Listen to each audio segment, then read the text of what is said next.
Hi, welcome to the Civil Learn Insight. My name is Mohammad Hassan. I cleared JRF in Political Science in last December 2025 cycle. सबसे पहले मैं आपको ना इसका ई certificate दिखाता हूँ कि दिखता कैसा है, क्योंकि जब मैं प्रिपरेशन कर रहा था ना तो मुझे लगता था जेआरएफ का सर्टिफिकेट कैसा दिखता है जब आता है वो ई सर्टिफिकेट। तो इसमें देखो कुछ नहीं है, क्यूआर कोड फोटो वगैरह रहता है, नेम वगैरह रहेगा आपका। इसमें रहती है date of issue of this certificate, 22 अप्रैल को ये आया है। और इसकी वैलिडिटी कितनी है? फॉर अवार्ड ऑफ जेआरएफ इसकी वैलिडिटी है 3 साल from the date of issue. मुझे लगता था शायद 2 साल होती है, कभी कभी ऐसा लगता था, फिर नहीं, कोविड के बाद में आई थिंक ये 3 साल हो गई है। तो मैं 3 साल के अंदर अंदर, इस डेट से 3 साल के अंदर अंदर एडमिशन ले सकता हूँ अगर मुझे इस फेलोशिप का फायदा उठाना है तो। फॉर एलिजिबिलिटी और फॉर असिस्टेंट प्रोफेसर कितनी है? वो है फॉर एवर, लाइफ टाइम के लिए। क्योंकि अब इसमें क्या रहता है, फॉर एग्जाम्पल ये है इसका स्कोर कार्ड। तो मैंने ये है दिसंबर का स्कोर कार्ड जो अभी मैंने दिया था। तो इसमें मैंने अप्लाई किया था जेआरएफ के लिए, जेआरएफ और पीएचडी के लिए। मैंने असिस्टेंट प्रोफेसर के लिए जो रहता है नेट के लिए वो अप्लाई नहीं किया था। असल में जो हम टेस्ट देते हैं उस पेपर का नाम होता है नेट, नेशनल एलिजिबिलिटी टेस्ट। उसके अंदर 3 कैटेगरी होती हैं, एक तो जेआरएफ के लिए क्वालिफाई होते हैं, एक असिस्टेंट प्रोफेसर के लिए क्वालिफाई होते हैं। तो उसको हम नॉर्मली नेट बोल देते हैं, हालांकि वो एलिजिबिलिटी फॉर असिस्टेंट प्रोफेसर होती है। ठीक है, तीसरा रहता है पीएचडी होनी। ठीक है, तो लास्ट साइकिल में ये था कि अगर आपको जेआरएफ चाहिए, आपको पहले से नेट है, तो आप उस पर सिलेक्ट मत कीजिए। उससे पहले ये होता था कि अगर आप जेआरएफ पे सिलेक्ट करते हैं तो ऑटोमेटिकली आपका असिस्टेंट प्रोफेसर के लिए यानी नेट के लिए सिलेक्ट हो जाता था ऑटोमेटिकली। तो आपका बार बार नेट होता था, तो आप दूसरे की सीट खाते थे। तो पिछली बार ऑप्शन था तो हमने टिक नहीं किया उस पर, और आपकी बार भी ऑप्शन होगा आई थिंक। तो आप भी टिक मत करना अगर आप फॉर्म नहीं भरा है या भर दिया है। भर दिया तो कोई बात नहीं, मगर अगर नहीं भरा है तो आप टिक मत करना। ये आप किसी और दूसरे की सीट खा लेंगे और आपका भी कुछ फायदा नहीं हो रहा है इसमें। तो मैंने देखो नहीं फिल किया था, क्योंकि मैं मुझे लग रहा था, क्योंकि मेरे पास ऑलरेडी 2 सर्टिफिकेट थे नेट के उस टाइम पे, क्योंकि कोई ऑप्शन नहीं था। अब की बार चांस मिला तो मैंने सोचा यार दूसरे की सीट क्यों खानी है, सिर्फ जेआरएफ के लिए और जो मुझे चाहिए और पीएचडी के लिए मैं अप्लाई करता हूँ। तो फाइनली मेरा qualified for assistant JRF and assistant professor हो गया। अब बात करते हैं कि जर्नी के बारे में, अटेम्प्ट कितनी लगी। ज्यादा लॉन्ग नहीं रखेंगे, टू द पॉइंट बात करेंगे कि अटेम्प्ट कितनी लगी। देखो भाई 3 अटेम्प्ट लगे हैं, 2 बार नेट हुआ है, तीसरी बार में जाके जेआरएफ हुआ है। मेरी जो जब मैंने फर्स्ट टाइम नेट क्वालिफाई किया था वो था जून 2024 में, जब एग्जाम कैंसिल हो गया था, ऑफलाइन हुआ था, फिर ये एग्जाम हुआ, तो उसमें मेरा फर्स्ट टाइम नेट क्लियर हुआ था। तो जब मैं वीडियोस देखता था ना, जब मैं प्रिपरेशन कर रहा था फर्स्ट अटेम्प्ट की या उसके बाद भी, जब मैं वीडियोस देखता था यूट्यूब पे, कुछ बोलते थे कि मेरा 1 महीने में क्लियर हो गया पॉलिटिकल साइंस में ज्यादा, कुछ बोलते थे 2 महीने, कुछ मैक्सिमम 3 महीने बोलते थे। और उनकी वीडियोस भी काफी चलती थी, वायरल होती थी। तो मुझे लगता था यार ये ना एक्सेप्शनल बंदे हैं, क्योंकि यार नॉर्मली हमारा तो नहीं हो पाता है। हमें तो एक 2 साइकिल के बीच का जो टाइम पीरियड है ना, एटलीस्ट इतना देना पड़ेगा डेडिकेटली, तभी हो सकता है। मुझे लगता था वो एक्सेप्शनल बंदे हैं जिन्होंने ग्रेजुएशन में, पोस्ट ग्रेजुएशन में, मास्टर लेवल पे एंड ग्रेजुएशन लेवल पे पॉलिटिकल साइंस को बहुत अच्छे से पढ़ा होगा। थ्योरेटिकल नॉलेज उनकी बहुत अच्छे से होगी, कॉन्सेप्चुअल अंडरस्टैंडिंग उनकी बहुत एक अप टू लेवल की होगी, नेक्स्ट लेवल की।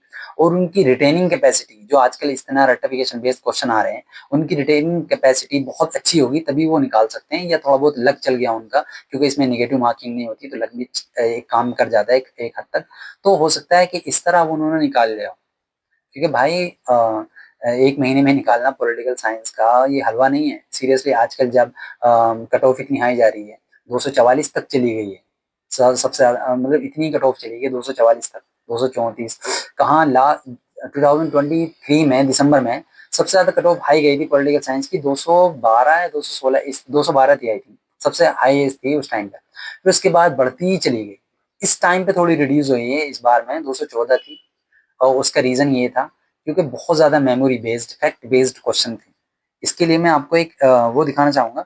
हम ना जब अम, जो जब हम फॉर एग्जांपल वो आ जाता है ना, क्या बोलते हैं, आंसर की, जब आंसर की आ जाती है तो उस टाइम पे हम मैच कर लेते हैं कि हमारे कितने क्वेश्चन सही हुए हैं, तो उसमें हमें पता चल जाता है कि हमारे कितने मार्क्स आए। तो उस टाइम पे मुझे लग गया कि हाँ 216 218 तक मेरे मार्क्स आ सकते हैं। एक दो क्वेश्चन अगर जो चैलेंज करने वाला था, अगर वो चैलेंज हो जाता है, एक्सेप्ट हो जाता है, तो 220 तक मेरे मार्क्स आ सकते हैं। तो मुझे लग गया था यार इस बार भी नहीं होना है। जब मेरा 224 पे नहीं हुआ, 230 पे नहीं हुआ, तो इस बार भी क्यों होगा?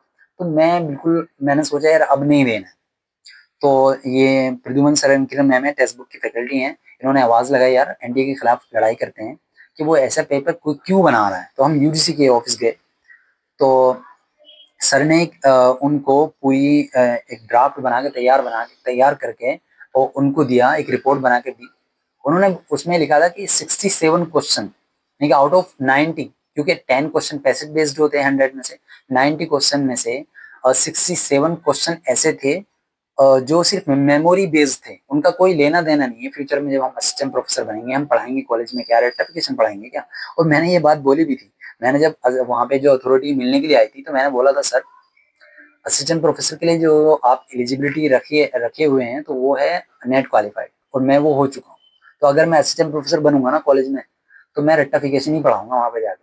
आप रोक के दिखाना या आप मुझे निकलवा के दिखाना, क्योंकि आप एलिजिबिलिटी ऐसी चेक कर रहे हैं हमारी इसके थ्रू, हमें मेमोरी बेस्ड क्वेश्चन के थ्रू, तो हम वहां पे कॉन्सेप्चुअल चीजें क्यों पढ़ाएंगे। तो सर भी हंस रहे थे, यार हसन क्या बोल रहे हो। लेकिन उस टाइम पे फ्रस्ट्रेशन था, मुझे लग रहा था कि इस बार भी नहीं हो पाया, बट होपफुली हो गया, क्योंकि सिर्फ मेरे लिए ही वो चैलेंजिंग पेपर नहीं था, वो सबके लिए चैलेंजिंग था। तो इसलिए कट ऑफ थोड़ी रिड्यूस हुई, और 216 पर भी मेरा जेआरएफ हो गया जनरल कैटेगरी से, क्योंकि 214 इस बार कट ऑफ गई थी। ओके, अब मैं बात कर, तो मेरी अटेम्प्ट मुझे कितनी लगी, वो 3 अटेम्प्ट लगी भाई। और तो अगर कोई ये चाह रहा है कि यार एक अटेम्प्ट में हो जाएगा, हाँ हो जाएगा सीरियसली, बट आपको एटलीस्ट 4 to 5 मंथ डेडिकेटली होकर देने पड़ते हैं, तभी हो पाता है, वरना तो लकी बोल सकते हैं उसको, या फिर बोल सकते हैं कि बहुत ज्यादा एक्सेप्शनल बंदा है जो इस कम पीरियड में, इससे कम पीरियड में, टाइम पीरियड में वो क्वालिफाई कर लेगा। अब मेरी मिस्टेक क्या रही, जो मुझे 3 अटेम्प्ट तक लेके चली गई। जो सबसे बड़ी मिस्टेक है वो मेरी ये थी, मेरा मैथ बैकग्राउंड एक्चुअली नहीं था, क्योंकि एक वो होता है ना कि आप एनआईओएस से 10th वगैरह कर लो जो बिना मैथ वाली हो, इस तरह की, या फिर आप कहीं से ऐसी एजुकेशन ले लेते हैं जो इक्वल टू 12th होती है, उसमें मैथ वगैरह भी नहीं होता है, तब यूनिवर्सिटी उसको इक्वल टू 12th मान लेती है, एक्सेप्ट कर लेती है, उसकी बिना पर आप ग्रेजुएशन में एडमिशन ले सकते हो। तो मेरी कुछ ऐसी ही कंडीशन थी, तो मैंने मैथ वगैरह नहीं पढ़ा था। तो मैं क्या करता था, मैथ के क्वेश्चन छोड़ के जाता था। 2 यूनिट आते हैं मैथ के, एक तो डीआई रहता है, एक मैथ रहता है, तो उसमें टोटल मिला के 10 क्वेश्चन हो जाते हैं, रीजनिंग डीआई मैथ वगैरह मिला के। तो मुझे नहीं आते थे, मैं छोड़ के ही जाता था, 1-2 क्वेश्चन ऐसे ही हो गया। तो इस बार मैंने क्या किया, मैथ को पढ़ के गया सीरियसली। टफ लगा, बहुत ज्यादा डिफिकल्टी हुई समझने में, यूट्यूब से पढ़ा, पता नहीं कहाँ कहाँ से बेसिक बेसिक चीजें पढ़ी, लेकिन मैं करके गया तो हो गया। तो मिस्टेक आप भी मत करना, हर यूनिट को इक्वली इंपॉर्टेंस देनी है। अगर आपको नहीं भी आती है तब भी आपको उसमें मेहनत करनी पड़ेगी, क्योंकि लक हर किसी का साथ नहीं देता है। हालांकि इसमें लक भी चल सकता है, क्योंकि ये निगेटिव मार्किंग तो नहीं होती है, लेकिन लक बहुत कम चलता है। क्योंकि 4 ऑप्शन रहते हैं, उसमें से 3 तो गलत होते हैं, एक सही होता है, तो बहुत ही कम चांस होते हैं। 1-2 क्वेश्चन में बाई चांस लग गया, लेकिन मोस्टली आपको आनी चाहिए चीजें। तो हर यूनिट को इक्वली इंपॉर्टेंस देना, तो ऐसी मिस्टेक मत दोहराना जो मैंने की थी। तो मेरी मिस्टेक तो ये थी, आप उससे सीख सकते हैं। मेरी स्ट्रेटेजी क्या थी, एक्चुअली जब मैंने फर्स्ट अटेम्प्ट दी थी, तो उस टाइम पे मैंने जब चीजों को एनालाइज करना स्टार्ट किया, उससे पहले मैं यूपीएससी की प्रिपरेशन कर रहा था। तो मैंने सोचा यार यूपीएससी की प्रिपरेशन में वो तो अनप्रेडिक्टेबल था। फिर मैंने सोचा यार ऐसा करते हैं, पहले नेट जेआरएफ निकाल लेते हैं, थोड़ा बैकअप से प्लान हो जाएगा, फिर उसके बाद में वो देंगे, यूपीएससी की प्रिपरेशन देंगे। मोस्टली लोगों का ये रहता है बैकअप प्लान रखना, हालांकि ये सही है या नहीं सही वो एक अलग टॉपिक है, लेकिन मुझे था यार बैकअप रख लूं, क्योंकि फाइनेंशियल कंडीशन में और भी बहुत सारी चीजें थी, उसके इश्यूज थे। तो सबसे पहले जब मैंने अपनी चीजें एनालाइज करनी स्टार्ट की कि मेरे अंदर कमी क्या है, मेरे अंदर जब तो मैंने एनालाइज किया, मेरी कॉम्प्रिहेंसिव एबिलिटी ना बहुत कम है। यानी कि मैं क्वेश्चन को, जैसे हमारी मीडियम क्या है, मोस्टली हम इंग्लिश रख लेते हैं, लेकिन हम नॉर्मली जब बात करते हैं तो हिंदी, जैसे हम अभी आपस में बात कर रहे हैं, जैसे हम बात कर रहे हैं, अभी मैं वीडियो बना रहा हूँ इस लैंग्वेज में, हिंदी या कोई भी रीजनल लैंग्वेज में हम यूज करते हैं।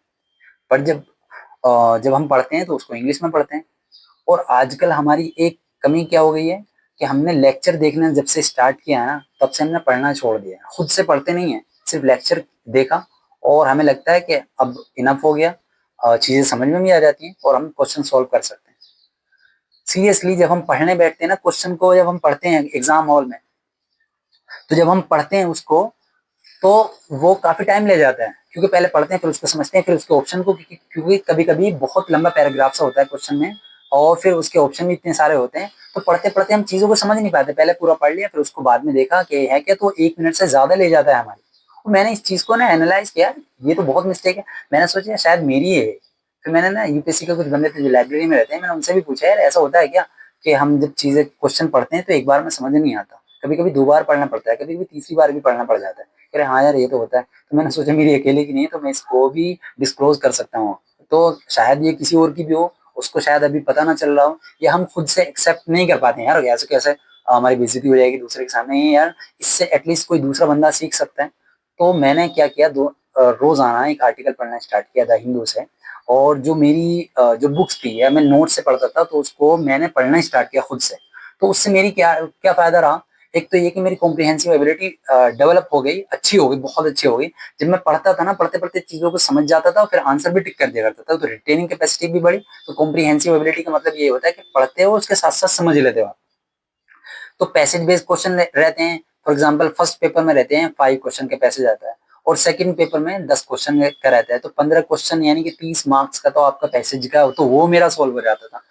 मुश्किल से शायद कभी एक दो मार्क्स मेरा लूज हुआ उसमें, वरना मोस्टली मेरे सही रहते थे। दूसरा क्या, जब मैं क्वेश्चन पढ़ता था ना, उसमें मेरा टाइम बच जाता था। क्वेश्चन ऐसे ही पढ़ा नजरों से ही और उसको टिक कर दिया, तो मैं समझ जाता था। ये एबिलिटी डेवलप होगी कैसे, पढ़ने से, क्योंकि हमने पढ़ना छोड़ दिया था। फिर मैंने उसको एनालाइज किया कि मेरी मिस्टेक थी, और तो मैंने पहले सबसे पहले इसको आइडेंटिफाई किया और कॉम्प्रिहेंसिव एबिलिटी अपनी डेवलप की। तो सबसे पहले तो मैंने किया, अगर आपकी भी कॉम्प्रिहेंसिव एबिलिटी लो है, अगर आपको क्वेश्चन पढ़ने में एक बार में समझ में नहीं आता, दो बार लगती हैं या टाइम लगता है, तो आप भी इसको ना देखिए सीरियसली, बहुत हेल्पफुल रहेगा। और ये आप ना किसी और को मत बताइए, अगर आपको लग रहा है बेइज्जती हो जाएगी, तो खुद ही इसको इम्प्रूव कर लीजिए। या तो किताब को पढ़िए, या जो भी पढ़ रहे हैं, या फिर आर्टिकल पढ़ना स्टार्ट कीजिए। ओके। दूसरा था, मैंने नोट्स बनाए थे अपने। जो मेरी स्ट्रेटेजी थी ना, मैंने नोट्स बनाए थे हर यूनिट के सब टॉपिक के, मैथ को छोड़ के। ठीक है, क्योंकि मैथ मैंने लास्ट वाली अटेम्प्ट में मैथ मैंने पढ़ के गया था, तो उसके तो जितने भी मेरे शॉर्ट नोट हो सके मैंने बनाए। लेकिन मैथ को मैंने बस पढ़ा, जैसा भी पढ़ा बस पढ़ लिया। तो मैंने हर यूनिट के, चाहे वो फर्स्ट पेपर हो सेकंड पेपर हो, अपने हैंड रिटन नोट्स बनाए। उससे फायदा क्या रहा, उससे फायदा एक तो ये रहा, क्योंकि जब हम इस एग्जाम के लिए इवन फर्स्ट अटेम्प्ट भी देते हैं ना, तो हमारी एज ऑलमोस्ट 25 के आसपास हो जाती है। उस टाइम पे हमारे पर्सनल रिलेशनशिप भी चल रहे होते हैं, घर में कुछ इशूज चल रहे होते हैं, और हमारी लाइफ में ना बहुत ज्यादा चेंजेस, और ये सब फाइनेंशियल इशूज और बहुत सारी चीजें आती हैं। तो लास्ट में जब एग्जाम आता है ना, तो हम इन, अगर ये चीजें जो डिफिकल्टी हैं उस टाइम पे आ जाती है ना, एग्जाम के टाइम पे बिल्कुल एक महीना जब बचा है, लास्ट के 15 दिन बचे हैं, या फिर एक महीना 2 महीना बचा है, जैसे अभी जून वाले साइकिल के लिए बहुत कम टाइम बचा है। इस टाइम पे अगर फाइनेंशियल इशूज है, बहुत सारी चीजें आप फेस करनी पड़ गई, तो आपके जो नोट्स थे, जो इतने सारे थे, जो कोचिंग से मिले थे, या बुक आप पढ़ते थे इतनी मोटी मोटी, तो वो आपको ना बहुत ज्यादा बर्डन सी लगती है, यार मैं कैसे पढ़ूंगा। तो जब आप नोट बना लेते हैं ना, तो उससे मेरा फायदा ये होता था कि लास्ट टाइम पे जब मुझे कुछ ऐसे इश्यूज भी आते थे ना, तब भी मैं रिवाइज कर लिया करता था। क्योंकि मैं हर सब टॉपिक को ना एक एक पेज में, या मुश्किल से ज्यादा 2 पेज में मैंने सबको रिटर्न करके रख लिया था। वो फर्स्ट अटेम्प्ट में ही मैंने कर लिया था, और मैं फिर नेक्स्ट अटेम्प्ट में ना यही सब करता गया, और मेरे मार्क्स कभी भी ना कम नहीं आए। मेरे मार्क्स कभी भी कम नहीं आए। सेकंड पेपर में हमेशा 80 के आसपास ही रहे मेरे क्वेश्चन। इतने मतलब मार्क्स कितने, दो 160 के आसपास। और फर्स्ट पेपर में 30 के अबव ही रहते थे, 35 34 इस तरह। इस बार तो 37 के आसपास थे। तो तो नोट से आपको ये फायदा रहता है। लेकिन अगर आपने नोट्स नहीं बनाए, तो एटलीस्ट अगर आप नोट अब तो बना भी नहीं सकते इतनी जल्दी, अब टाइम ज्यादा नहीं है, तो आप एटलीस्ट उसको पढ़िए। जो आपके जो, या तो आप कोचिंग से प्रिपेयर कर रहे हो, या फिर आप हार्ड कॉपी में है, जो जो आपकी कहीं भी बुक से, कोई भी बुक से आप पढ़ रहे हो, तो आप उसको ना पढ़िए और बार बार उसको रिवाइज कीजिए, हाईलाइट कीजिए, जैसे भी आप कंफर्टेबल। और तीसरा मैंने जो किया था ना, वो पीवाईक्यू। मैंने पीवाईक्यू को कभी नहीं छोड़ा। फर्स्ट पेपर के मैं मॉक टेस्ट बहुत ही कम लगाता था, सेकंड पेपर की भी बहुत कम लगाते थे, लेकिन फर्स्ट पेपर के तो बहुत ही कम। क्योंकि फर्स्ट पेपर का सबसे अच्छा, अगर आपको मॉक टेस्ट से भी ज्यादा कोई फायदा दे सकता है ना, तो वो पीवाईक्यू। मतलब हर साइकिल में पेपर वन के कम से कम 10 से 12 पेपर रहते हैं। पेपर टू का तो एक ही पेपर रहेगा आपके सब्जेक्ट का, लेकिन पेपर वन के 10 से 12 पेपर रहते हैं। और अगर आप लास्ट के 2-3 साइकिल के मिला के क्वेश्चन पेपर सॉल्व कर लेंगे, और जैसे मान के चलो कोई कोई टॉपिक उठाया उन्होंने, उसके एक एस्पेक्ट से क्वेश्चन पूछ लिया, हो सकता है कि नेक्स्ट साइकिल में वैसा हूबहू रिपीट नहीं होता क्वेश्चन, बहुत ही कम चांस होते हैं, लेकिन उसके दूसरे एस्पेक्ट से क्वेश्चन पूछ लिया, तो इस तरह क्वेश्चन पूछ लेते हैं। तो आप उसको अच्छे तरीके से अगर पढ़ते हैं लास्ट के 2-3 साइकिल के, तो सबसे बेस्ट स्ट्रेटेजी रहती है। अब तक मैंने जैसे दोस्तों से बातें की जिनका जेआरएफ क्वालिफाई हुआ, या मैंने खुद इसको एनालाइज किया 3 साइकिल में, तो वो यही था कि पीवाईक्यू को ना पेपर 1 के तो 2-3 साइकिल के लास्ट के यानी कि 20 टू 30 क्वेश्चन पेपर आपको सॉल्व करने पड़ेंगे, तभी बहुत ज्यादा हेल्प मिल जाती है। उससे एक तो ये पता चल जाता है कि एनटीए सवाल कैसे पूछ रहा है, रेक्टिफिकेशन पूछ रहा है या फिर कॉन्सेप्चुअल पूछ रहा है। क्योंकि पेपर 1 में ना वो मोस्टली कॉन्सेप्चुअल पूछता है। इस बार साइकिल में कुछ ऐसे क्वेश्चन पूछ लिए हैं उसने, 10-12 क्वेश्चन ऐसे थे इससे पिछली वाली साइकिल में, कि उन्होंने ना फिल्में जो रहती हैं उसने कितना ज्यादा प्रॉफिट किया उसको क्रोनोलॉजी में लगाई है। बाहुबली और इन सब ने कितना ज्यादा प्रॉफिट किया, मतलब ये सब चीजें पूछ लिया। कम्युनिकेशन का एक यूनिट है पेपर 1 में, उन्होंने सोचा कि कम्युनिकेशन का मतलब ये होता है फिल्मों के बारे में पूछना, किसने इसको प्रोड्यूस किया, उसका ईयर क्या था, मतलब ऐसी ऐसी चीजें पूछ ली, फिल्म इंडस्ट्री के बारे में, फिल्म सोसाइटी के बारे में, ये सब चीजें पूछ ली उन्होंने। कम्युनिकेशन में पता नहीं कौन पेपर बनाता है, लेकिन फिर भी मोस्टली 30 टू 5 क्वेश्चन ऐसे रहते हैं जो कॉन्सेप्चुअल रहते हैं। मैं फर्स्ट पेपर की बात कर रहा हूँ। बात आती है सेकंड पेपर की। अब सेकंड पेपर में तो हर साइकिल में एक ही पेपर होता है, तो लास्ट के अगर आप 5 साइकिल के भी क्वेश्चन पेपर सॉल्व कर लेंगे ना, तब भी इनफ होगा। आप तो उसको भी उसके यहाँ अगर आपको लास्ट 5 साइकिल के लगा लिए, उससे ज्यादा मत लगाइए, 5 साइकिल के लगा लिए यानी कि 5 पीवाई को लगा लिए। पिछली बार जैसे अभी आपको देना है जिस जून में, तो आप दिसंबर के लगाइए, उससे पहले जून का लगाइए, फिर दिसंबर का लगाइए, फिर जून का लगाइए। इस तरह के जो क्वेश्चन पीवाई को आप लगाएंगे, तो उससे एक आइडिया लग जाएगा कि किस तरह के क्वेश्चन पूछ रहा है हर साल, कैसे कैसे क्वेश्चन न्यू आ रहे हैं। तो आप एक तो उससे आपको ये फायदा होगा। दूसरा फायदा क्या होगा कि आप ना उसके क्वेश्चन बनाने का जो तरीका है, और जो क्वेश्चन जो आंसर रहते हैं उसको सेट करने का, ऑप्शन सेट करने का जो तरीका ना, वो भी किसी हद तक आप उसको समझ जाते हैं कि किस तरह ये ऑप्शन सेट करता है। तो एलिमिनेशन टेक्निक भी कहीं ना कहीं काम आ जाती है, हर जगह नहीं लेकिन कहीं ना कहीं काम आ ही जाती है। और रेक्टिफिकेशन, क्योंकि जब उसकी आप अगर वो लगाएंगे ना, जैसे टेस्ट सीरीज वगैरह मार्केट में अवेलेबल होती है, मैंने टेक्स्ट बुक से पढ़ा था, तो वहां पे भी टेस्ट सीरीज वगैरह अवेलेबल होती है, मॉक टेस्ट वगैरह, तो वो कॉन्सेप्चुअल क्वेश्चन बनाते हैं। और इस तरह आजकल एनटीए पूछता नहीं है, तो आपको ये पीवाईक्यू से पता चल जाता है।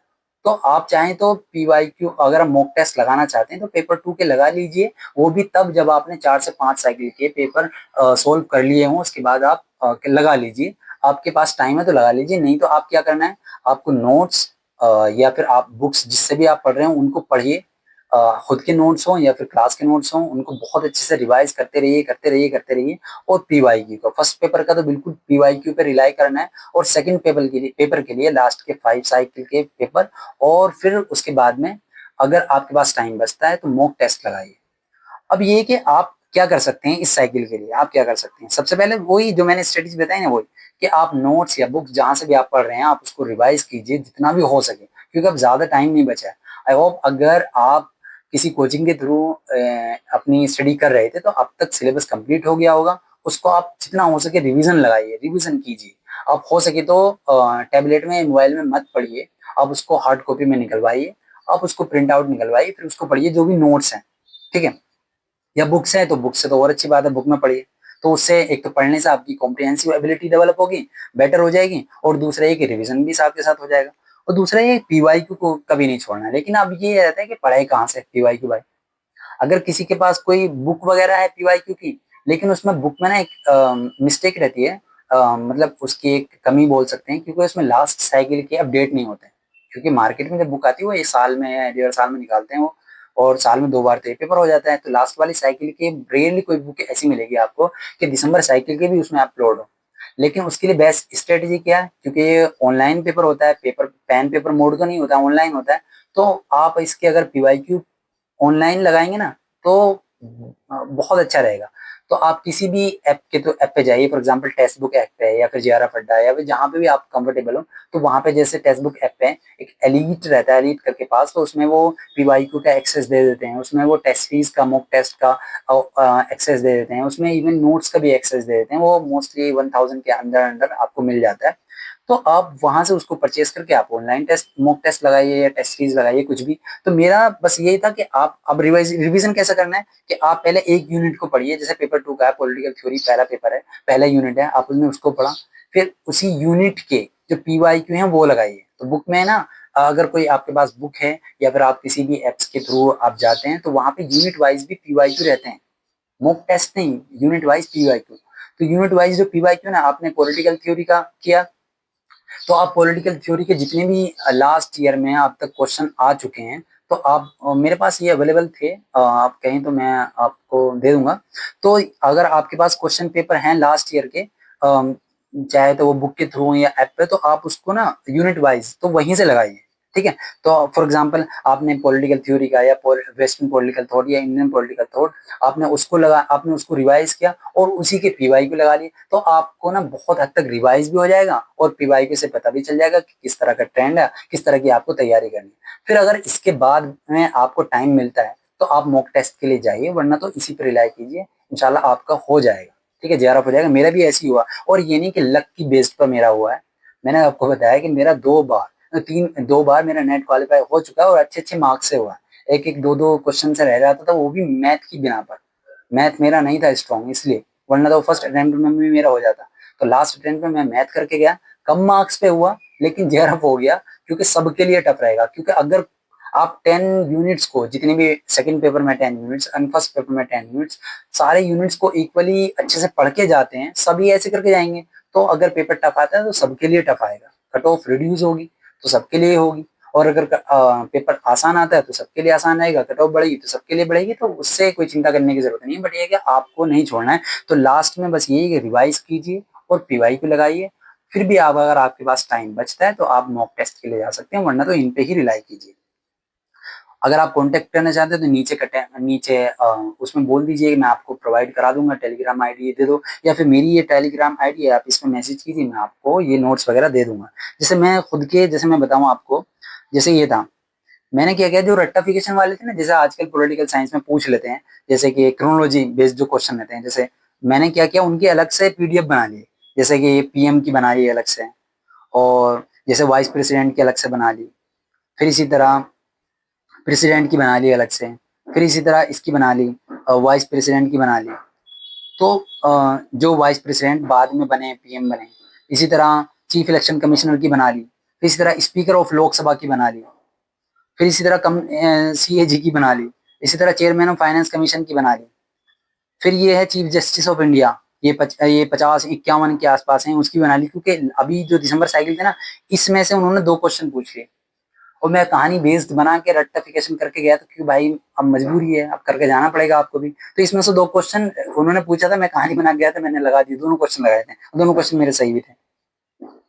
फिर इसी तरह अटॉर्नी जनरल के, इसकी भी मैंने बना ली थी। तो रट्टाफिकेशन की ना मैंने एक अलग से पीडीएफ बना ली थी, कि जितना भी वो पूछेंगे ना, मैं इसको रोजाना 2-3 पेज करके इसको रिवाइज करता था। और रट्टाफिकेशन है यार, अब करना क्या, अब तो यही सब करना पड़ेगा, थ्योरेटिकल कॉन्सेप्चुअल क्वेश्चन वो पूछ नहीं रहे, लेकिन फिर भी आपको आने चाहिए, कि हो सकता है इस बार अच्छे क्वेश्चन देखने को मिल जाए। लेकिन फिर भी आपको इन सबको नहीं छोड़ना है, जो भी पेपरों में रट्टाफिकेशन पूछा जाता है वो सब भी नहीं छोड़ना है, आपको थ्योरेटिकल भी नहीं छोड़ना है। तो आप लास्ट में फिर मैं यही बोलता हूँ, रिवाइज कीजिए, रिवाइज कीजिए, रिवाइज कीजिए, और आप पीवाईक्यू लगाइए, पीवाईक्यू लगाइए, पीवाईक्यू लगाइए, उसी में आपको इंशाल्लाह कामयाबी मिलेगी। ओके, दैट्स इट, आज के लिए इतना ही, फिर मिलते हैं नेक्स्ट।